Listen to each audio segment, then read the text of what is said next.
গলা থেকে কাপড়টা সরাও, সরিয়ে দিলাম। মহাপ্রভু মহাপ্রভু কি শিবাস, কখন মানুষ গলায় কাপড় দিয়ে হাত জোর করে দাঁড়ায় জানো প্রভু? কখন শিবাস? কারো জীবনে যদি তিনটে দায় ঘটে, ঋণ দায়, কন্যা দায়, পিতামাতা শ্রাদ্ধের দায়, তুমি আমার কাছে গলায় কাপড় দিয়ে কি চাইবে দয়াময়? শিবাস, আমাকে একটু জায়গা ভিক্ষা দেবে শিবাস? কি বলছো দয়াময়? সারা পৃথিবীটা যার চরণের তলায়, যার একটা অঙ্গুলি হিলনে সারা পৃথিবীটা টলমল করে ওঠে, সে কিনা আমার মতো ভক্তের কাছে জায়গা ভিক্ষা চাইছে? একটু নয় মহাপ্রভু, একটু নয়। আজ থেকে আমার এই বহিরঙ্গন, এও তোমায় বলে রাখছি মহাপ্রভু, বহিরঙ্গনটাই তোমাকে দেব না। আজ থেকে আমার এই বহিরঙ্গন, আমার এই অন্তরঙ্গন, আমি দুটোই তোমার চরণে দিয়ে দিলাম দয়াময়, দুটোই তোমার চরণে দিয়ে দিলাম। হরে কৃষ্ণ হরে কৃষ্ণ কৃষ্ণ কৃষ্ণ হরে হরে, হরে রাম হরে রাম রাম রাম হরে হরে। শ্রীকৃষ্ণ গোবিন্দ হরে মুরারে, হে নাথ নারায়ণ বাসুদেবা। কৃষ্ণ গোবিন্দ হরে মুরারে, হে নাথ নারায়ণ বাসুদেবা। পিতৃমাত্র স্বামী সখা हमारे, পিতৃমাত্র স্বামী সখা हमारे। হে নাথ নারায়ণ বাসুদেবা। কৃষ্ণ গোবিন্দ হরে মুরারে, হে নাথ নারায়ণ বাসুদেবা। কৃষ্ণ গোবিন্দ হরে মুরারে, হে নাথ নারায়ণ বাসুদেবা। ভক্তমণ্ডলী, ভক্তিমতী মায়েরা, সেদিন শিবাস ঠাকুর জায়গা দিয়েছিল বলে তবে আজকে হরিনাম। তাহলে প্রথম তত্ত্ব জেনে গেলেন, পৃথিবীতে সর্বপ্রথম হরিনাম কোথায় হয়েছিল? শ্রীবাস অঙ্গনে। তাহলে চলুন মহাপ্রভুকে প্রণাম করার আগে সবাই মিলে প্রণাম করব ভক্ত শ্রীবাস ঠাকুরকে। শ্রীবাস অঙ্গনে, শ্রীবাস অঙ্গনে, না জানি কোন ভাবে হৃদয়, আমি না জানি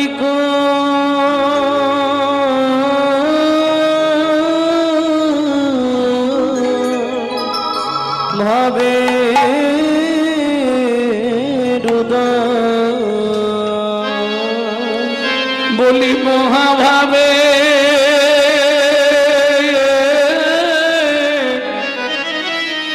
আমার গোরা রসময়, বলি মহাভাবে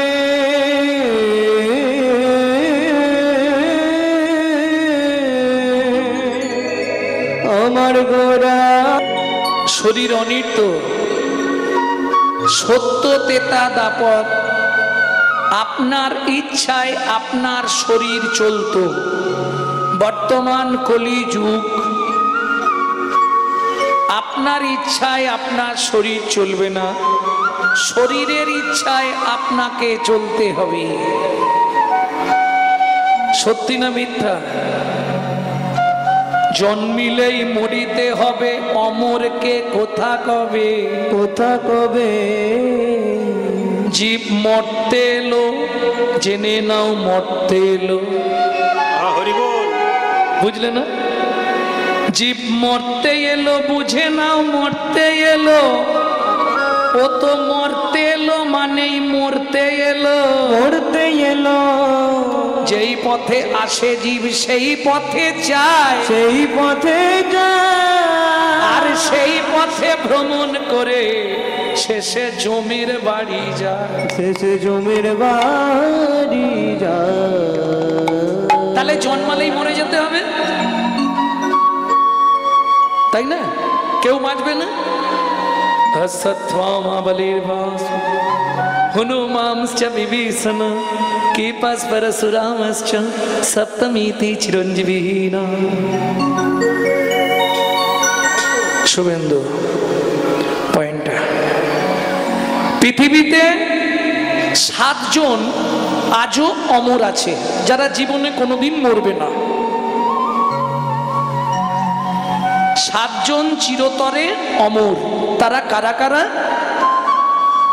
অশ্বত্থামা বলির ব্যাসু, অশ্বত্থামা বলির ব্যাসু, হনুমাংশ্চ বিভীষণ, হনুমাংশ্চ বিভীষণ, কৃপাস পরশুরামশ্চ, কৃপাস পরশুরামশ্চ, সপ্তম ইতি চিরঞ্জীবিহীনা।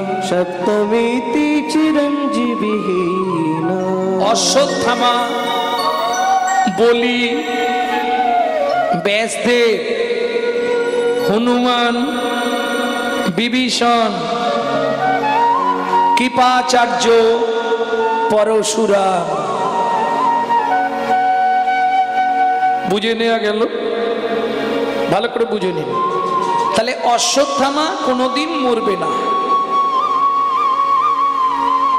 রাবণ কি মরে গেছে? কংস মরে গেছে? মন রেখে বলে আজ রাবণ রাজা কলি যুগে মারা গেছে। প্রতি ঘরে ঘরে খুঁজলে পাবে কত রাবণ বেঁচে আছে। হরি বল। কেউ থাকলে কিন্তু আমায় গালাগালি দেবে, আমি জানি দেবে, দিলেও কিছু আসে যায়। রাবণ নেই? রাবণ যদি না থাকতো তাহলে সবাই তো ভক্তির পথে চলে আসতো। কি গো ভক্তমণ্ডলী, ভক্তিমতী মায়েরা, অশ্বত্থামা বেঁচে আছে কি করে? অভিশাপের দ্বারা। উমা, অভিশাপে কেউ বাঁচে নাকি? অভিশাপ দিলে কেউ বাঁচে? সে তো মরেই যায়। ভালো করে বুঝবে, যে সময় পঞ্চপাণ্ডবকে শেষ করতে হবে, কোমর ভাঙা অবস্থায় হ্রদের তীরে পড়ে আছে কে? দুর্যোধন। কাকে ডাকলেন? গুরুদেবের ছেলে কে? অশ্বত্থামা। তুমি যদি আমার একটা উপকার করতে পারো, কেমন? আমি তোমাকে আমার এই মুকুটটা দিয়ে দেবো, রাজ সিংহাসন দেব, অর্ধেকটা রাজত্ব দিয়ে দেবো। কি করতে হবে? আজ রাত্রিতে, আস্তে কথা বলো না, আজ রাত্রিতে রণ শিবিরে গিয়ে পঞ্চপাণ্ডবকে হত্যা করতে হবে। গুরুবৎ গুরুপুত্রেষু, দ্রোণাচার্য মারা গেছে, অশ্বত্থামা এখন সব। এটা জানেন তো? গুরুবৎ গুরুপুত্রেষু, গুরুদেব যদি মারা যায় তার পুত্র হবে সেই স্থানের অধিকারী। তাহলে অশ্বত্থামা, দ্রোণাচার্য গুরুকুলের গুরু, এখন অশ্বত্থামা গুরু। অশ্বত্থামা বললে, দুর্যোধন এইটুকু কাজের জন্যে তুমি এত ভাবছো? আজ রাতেই 5টাকে ফিনিশ করে দেবো, কোনো চিন্তা নেই। কিন্তু চুক্তি একটাই, অর্ধেক রাজত্ব, সোনার মুকুট, রাজ সিংহাসন। দেখুন লোভ মানুষকে কোথায় নিয়ে যায়। হরি বল, হরি বল। ব্রাহ্মণের ছেলে যে কাজটা ব্রাহ্মণের করার কথা নয়, সে কাজটা ব্রাহ্মণের ছেলে করছে। এবার কলিযুগে দেখুন করছে না? যে কাজগুলো ব্রাহ্মণদের নয় সেগুলো ব্রাহ্মণরা করছে। দুঃখ কোথায় জানেন? কদিন আগে একটা জায়গায় গানে যেতে যেতে গাড়ি থেকে নেমে দোকানদারকে দুটো কথা শোনালাম। খারাপ ভাবুক আর ভালো ভাবুক, কিছু আসে যায়নি। লিখেছে শ্রীকৃষ্ণ সুহাউস। বাবু কত বড় বুকের পাটা! ভগবানের নামে জুতোর দোকান, কত বড় অন্যায়! ধূপের প্যাকেটে কৃষ্ণের ছবি, ধূপের প্যাকেটে গোবিন্দের ছবি, ধূপের প্যাকেটে মহাপ্রভুর ছবি, কত বড় অন্যায় জানেন? যেখানে সেখানে পড়ে থাকছে, সেখানে কেউ প্রস্রাব করছে, কেউ থুতু ফেলছে। কত বড় অপরাধ! এখনো বাংলার মানুষ সচেতন নয়। নিজের ধর্মকে পয়সার নজরে, পয়সার জন্য নিজেই বিক্রি করে দিচ্ছে। হ্যাঁ, কষ্ট এইগুলোই লাগে। তবে লোকটা স্বীকার করলো, বাবা আমি কাল থেকে ভোট চেঞ্জ করব। আপনি যখন বলছেন, অবশ্যই এ কি ভুল করছেন আপনি? শ্রীকৃষ্ণের সুহাউস আর নাম পেলেন না আপনি? পাদুকালয়, পাদুকা ভবন, অন্য কোনো নাম দিন, সমাজটা তো শেষ করে দেবেন আপনারা। ভক্তমণ্ডলী, ভক্তিমতী মায়েরা এখনো প্রতিবাদ করুন, যেখানেই দেখবেন। আজকে হিন্দু ধর্মটা সব ধর্মের পিছনে পড়ে যাচ্ছে শুধু নিজেদের দোষে। আপনাকে যদি মারধর করে রাস্তায়, আপনার পাশ বাড়ির লোক মুখটা আড়াল করে নিয়ে বাড়ি চলে যাবে, কোনো প্রতিবাদ নেই। কিন্তু অন্য ধর্মের একটা ছেলের গায়ে হাত দিন দেখে গোটা গ্রামের লোক ঝেঁটি চলে আসবে। কোথায় একতা? ভক্তমণ্ডলী, ভক্তিমতী মায়েরা গভীর রাত্রিতে, আজকে রাত্রিতে যাবে অশ্বত্থামা ঠিক করলো। কি করতে? পঞ্চপাণ্ডবের 5টা মুন্ডু যদি কেটে এনে তুমি আমাকে দেখাতে পারো, আমার সর্বস্ব তোমাকে দিয়ে দেবো। কে বলছে? দুর্যোধন। বাহ! ধর্মের কল বাতাসে নড়ে। যখন হ্রদের তীরে দুর্যোধন বলছে অশ্বত্থামাকে, সেই সময় কৃষ্ণ, হরি বল হরি বল, তার পিছনের রাস্তা দিয়ে হেঁটে যাচ্ছে, কান পেতে শুনছে কথাটা। বাহ, সুন্দর। ওইখান থেকেই কৃষ্ণ অভিনয় শুরু করে দিয়েছে। কি অভিনয় শুরু করলো? মাথাটা ধরেই রথের ওপর বসে পড়লো। অর্জুন বললে, সখা তোমার কি হলো? তুমি অমন করছো কেন? মাথায় কিছু হলো? কিচ্ছু হয়নি, ফাঁকা জায়গায় যেতে হবে আজকে রাত্রে। হ্যাঁ, হস্তিনাপুর থেকে ফাঁকা জায়গায় চলো, নদীর ধারে, না হলে মাথার যন্ত্রণা সারবে না। কে কে যাবে? 7 জন, পঞ্চপাণ্ডব, দ্রৌপদী আর সার্থকী। সবাই উঠলো রথে, একজন যাবে না। সে কে? দ্রৌপদী। কৃষ্ণ, আমার 5টা বাচ্চা রণশিবিরে ঘুমাচ্ছে, আমি যাব না, তুমি এদেরকে নিয়ে যাও, এদেরকে ঘুরি নিয়ে এসো। আসতে। কৃষ্ণ বললে, যাবে না কেন? আমি তো মা, 5টা ছেলেকে ছেড়ে চলে যাব কেন? ওরা কি একবারে বাচ্চা, দুধের শিশু? ওরা কি কিছু বোঝে না? বুঝলেও কৃষ্ণ, আমি যাব না, তুমি আমার ওপর ভরসা রাখো, চলো। কে দেখবে এদেরকে? আমি ব্যবস্থা করে দিচ্ছি। দেবাদিদেব মহেশ্বরকে ডাকলেন। কি করতে হবে প্রভু? ত্রিশূল নিয়ে সারাক্ষণ এই গেটে পাহারা দেবে, একটা মাছি পর্যন্ত না ভেতরে যায়। ভোলানাথ দাঁড়িয়ে আছে, চেহারাটা তো বিশাল। কৃষ্ণ সবাইকে নিয়ে চলে গেলেন। ভক্তমণ্ডলী, ভক্তিমতী মায়েরা, গভীর রাত্রিতে অশ্বত্থামা এসেছে। কে? আমি বলে তোমার প্রিয় ভক্ত অশ্বত্থামা। অশ্বত্থামা? এত রাতে? বাবা তুমি এখানে কেন? আরে আমি দায়িত্বে আছি, পাহারা দিচ্ছি। 5 জন ঘুমাচ্ছে না? কে আর এটা ভোলেনাথ বলছে না তো? 5 জন ঘুমাচ্ছে।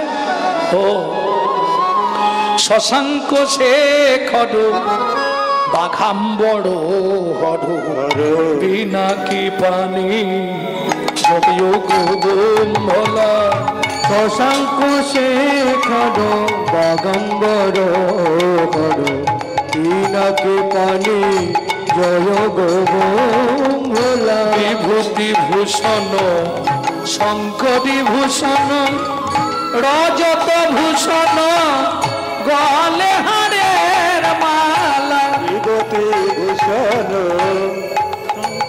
ভূষণ ভূষণ গলে মালা। শশাঙ্ক শেখর বাঘাম্বর হর বিনাকি পানি জয় গো ওম ভোলা। জয় শশাঙ্ক শেখর বাগম্বর হর পিনাকে পানি জয় গো ওম ভোলা। শশাঙ্ক শেখর, শশাঙ্ক মানে চাঁদ, শিখরে, শিখরে যার চাঁদ।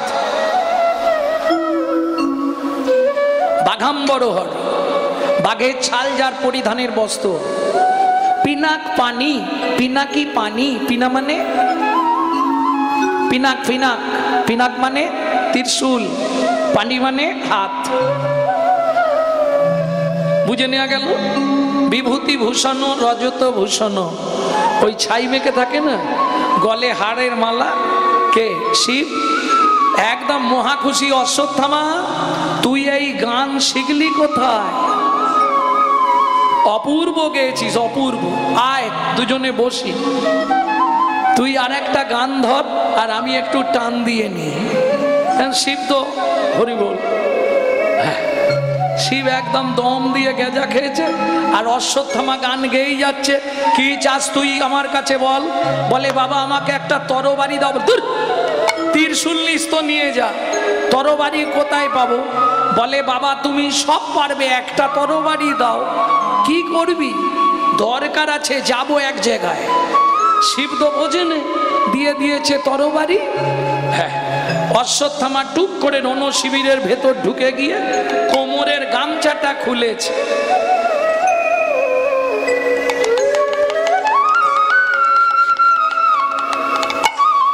এইবার চাপা দিয়ে আছে পাঁচজন, ড্যাং ড্যাং করে এক একটা মুন্ডু কাটছে আর পুটলিতে বাঁধছে। একবারে পাঁচটা মুন্ডু এক জায়গায় করে নিয়ে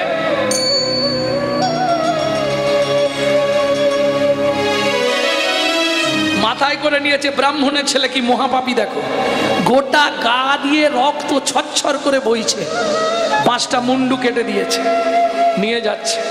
অশ্বত্থামা মনের সুখে যাচ্ছে, কোনো চিন্তা নেই। শিব তো এদিকে ভোম হয়ে বসে আছে। হরি বল, হরি বল, হরি বল। ভক্তমণ্ডলী, ভক্তিমতী মায়েরা, এইবার চলুন।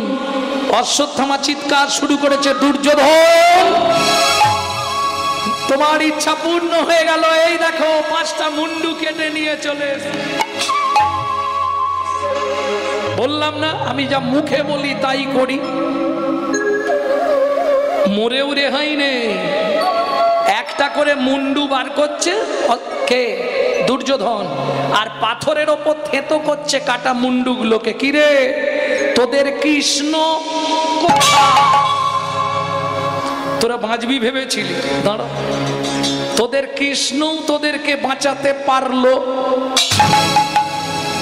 পাথরে মারছে কাটা মুন্ডুগুলোকে, একবারে চিরকুটে যাচ্ছে আস্তে। 3 নম্বর মুন্ডুটা তুলেই অশ্বত্থামার চক্ষু চড়ক গাছ। কার মুন্ডু? এ তো ভীমের ছেলে, ভীম তো নয়। অশ্বত্থামা এ তুমি কি করেছো? তোমাকে পঞ্চপাণ্ডবকে মারতে বলেছিলাম, তুমি আমার বংশই শেষ করে দিলে। সর্বনাশ! এ কোথায় পঞ্চপাণ্ডব? তুমি তো দ্রৌপদীর 5টা ছেলের মুন্ডু কেটে দিয়েছো।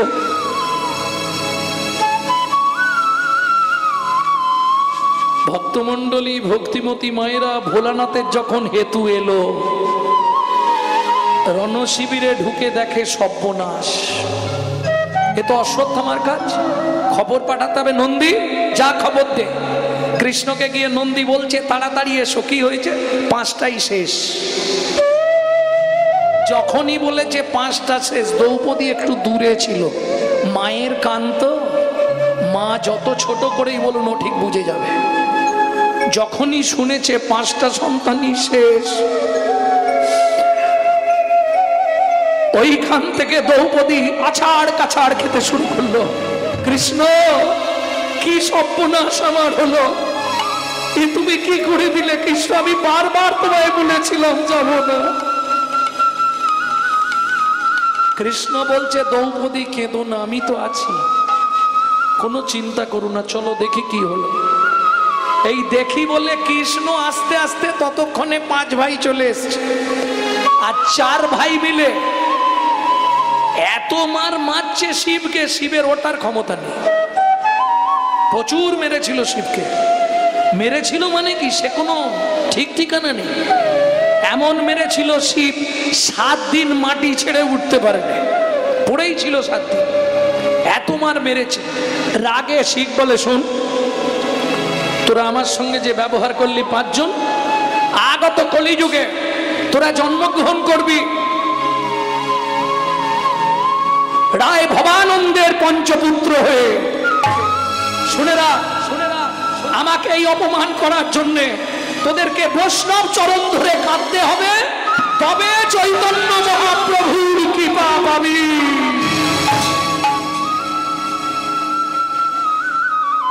পদে আছে না, পঞ্চপুত্র সঙ্গে ভজে নিতাই গৌর হরি বল। ভক্তমণ্ডলী, ভক্তিমতী মায়েরা, এইবার চলুন। অর্জুন বলছে কৃষ্ণা দ্রৌপদীকে, কৃষ্ণা তুমি কেঁদো না, এই তোমার পা ছুঁয়ে আমি মাটি ছুঁয়ে প্রতিজ্ঞা করলাম, কৃষ্ণের পা ছুঁয়ে বলে যাচ্ছি, কৃষ্ণ যদি নাও যায়, এই মুহূর্তে তোমার সন্তানদের হত্যাকারীকে মারতে মারতে তোমার চরণে এনে যদি না ফেলতে পারি, আমি দ্বিতীয় পাণ্ডব অর্জুন নই। কৃষ্ণ বললে, দাঁড়াও, ওইভাবে যেও না, আমি রথটা চালিয়ে নিয়ে যাই। কৃষ্ণ রথ চালাচ্ছে, অর্জুন আসছে, দূর থেকে দেখে ফেলেছে অশ্বত্থামা, ছুটতে শুরু করলো, কোথায় পালাবে। হরিবোল হরিবোল। বহু দূর থেকে অর্জুন রথের ওপর থেকে ঝাঁপ দিয়ে পড়লো, অশ্বত্থামাকে ধরলো, জাপ পেটা করেছে, জাপ পেটা। দড়ি দিয়ে অশ্বত্থামাকে বেঁধে নিয়ে এসে দ্রৌপদীর সামনে ফেলে দিয়েছে। ভক্তমণ্ডলী মায়েরা, এখানে একটা বিরাট শিক্ষা একটু লক্ষ্য করুন। দড়ি দিয়ে বেঁধে অশ্বত্থামাকে ধরে এনে ফেলে দিয়েছে কোথায়? দ্রৌপদীর সম্মুখে।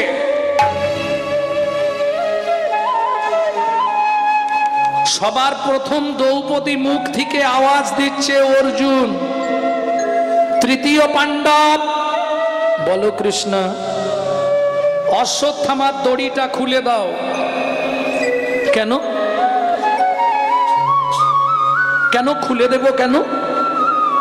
কৃষ্ণ বলছে, অর্জুন অশ্বত্থামাকে মেরে দাও। আর দ্রৌপদী বলছে, অশ্বত্থামার দড়িটা খুলে দাও। ভক্তমণ্ডলী, ভক্তিমতী মায়েরা, কি বিচার হবে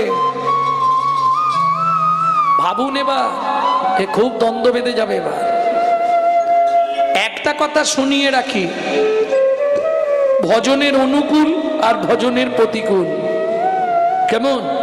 যেটা ভজনের অনুকূল না হবে তার কথা ত্যাগ করা যায়, সে গুরুদেব হোক আর ভগবান হোক। যদি বলে, যেমন জানেন তো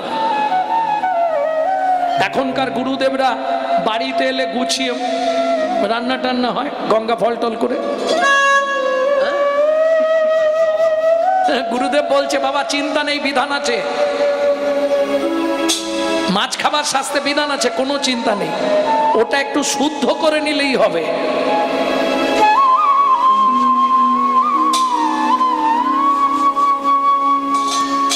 কেমন?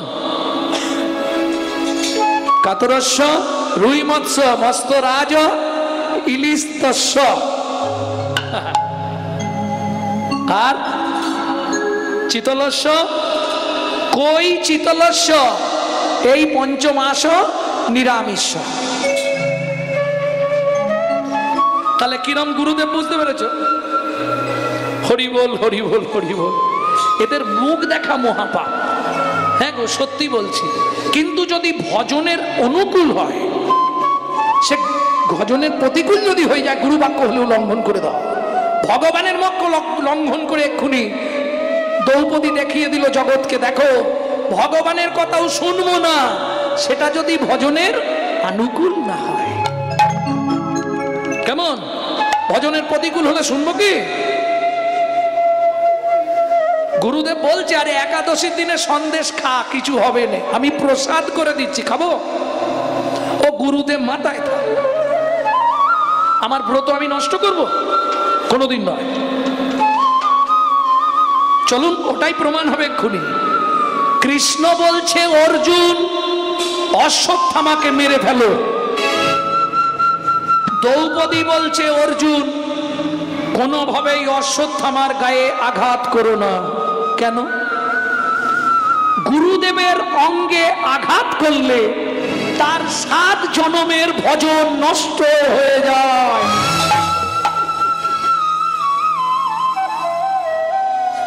গুরুগত গুরুপুত্রেষু, অশ্বত্থামা বাবা দ্রোণাচার্য আমাদের গুরুকুলের গুরু, তাহলে গুরুর পুত্র তো গুরু। কোনো কথা নেই অর্জুন, তুমি দ্রৌপদীর কথা শোনোনি? ওর বাচ্চাগুলো মারা গেছে তো ওর মাথাটা একটু খারাপ হয়েছে, তুমি অশ্বত্থামাকে মারো। অর্জুন তুলেছে এবার তীর, আর কোনো কথা হবে না। কৃষ্ণের বাক্য অর্জুন শুনবেই, অর্জুন তীরটা তুলে মারতে যাবে, দ্রৌপদী এসে সামনে দাঁড়িয়ে গেল অশ্বত্থামা। কি হলো? তীর নামালে কেন? মারো। কৃষ্ণ তুমি সরে যাও। সরবো না। কৃষ্ণ তোমাকে হাত জোড় করে 2টো প্রশ্ন করব, তুমি যদি উত্তর দিতে পারো তাহলে আমি এখান থেকে চলে যাব। কে বলছে? দ্রৌপদী। কি কি 2টো প্রশ্ন?